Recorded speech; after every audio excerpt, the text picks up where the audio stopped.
Hello viewers. Stephen here and I welcome you to this channel where we talk about investing, business and finance. In today's video, we will be talking about the 5 simple steps to get out of poverty.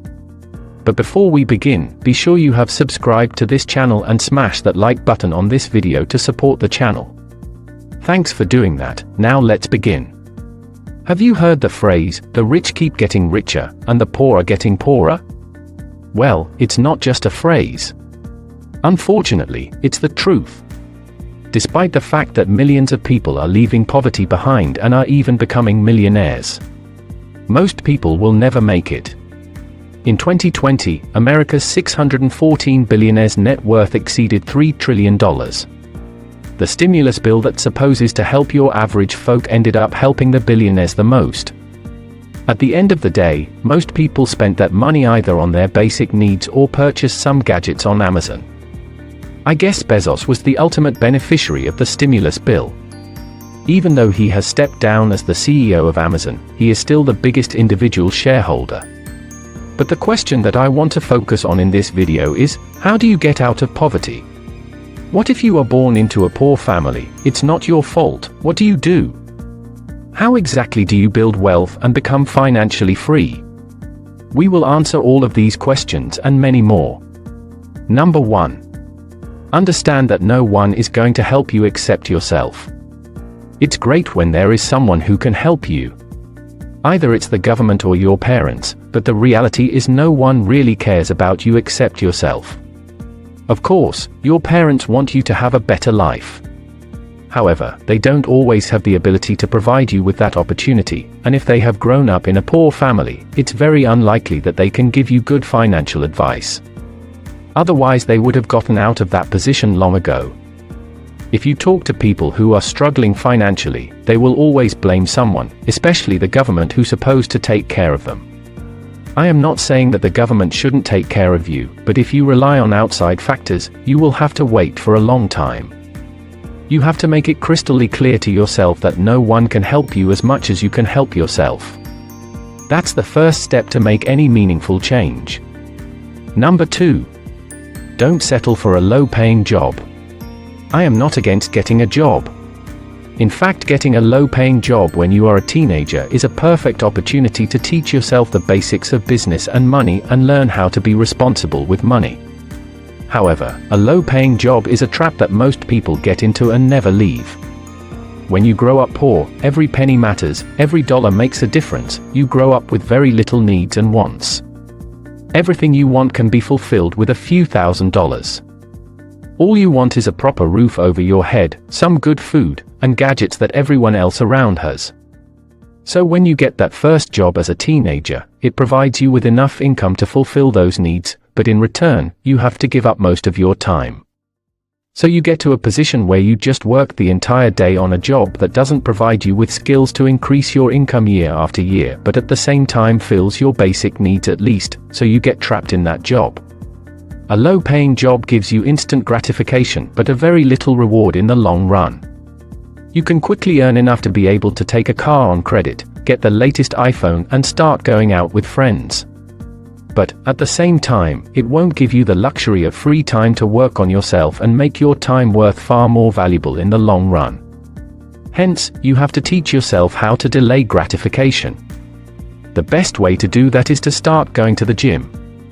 No matter who you are, no one is going to see any progress after hitting the gym once, or twice, or an entire month. Real progress comes after many months of hitting the gym at least 3 to 4 times a week, and if you want to see a substantial difference, then you might need to go to the gym for a few years, maybe. That experience will teach you how to work hard for something you will get years later. Number 3. Have a clear plan. If you don't have a plan of how you are going to become financially independent, you will forever be trapped in poverty. It doesn't matter how long that goal is going to take. If you don't have the plan, you won't have the discipline to save and invest. Let me just give you a hypothetical example. Let's say you spend $50,000 a year. If you don't know how you are going to create a passive income of $50,000, then you are wasting your time. But how do you create such a plan? We have discussed that in previous videos, but here is the point in short. You have to buy assets that generate income over time. It could be anything from real estate to stocks to bonds, or a business that can function with minimal management. A $200,000 house can be rented for $2,000 a month, for example, or $24,000 a year. So, for you to become financially free, you need at least to purchase 2 properties that will provide you with a rental income of $48,000. That's just one way to do it. There are a million other ways. You can take a mortgage, for example, and let your tenants pay the mortgage and have a small cash flow with every property. Or you can consider the stock market, where you can expect a 10% rate of return in the long run. It doesn't matter what the plan is as long as it's there, and it seems like it has a good chance to work. Whether you are going to save 10% of your income to get there or 90%, it depends on you. But here is what most people are going to say: my income barely covers the bills. How am I possibly going to save that much and invest? That's why you need step number 4. Number 4. Focus on educating yourself.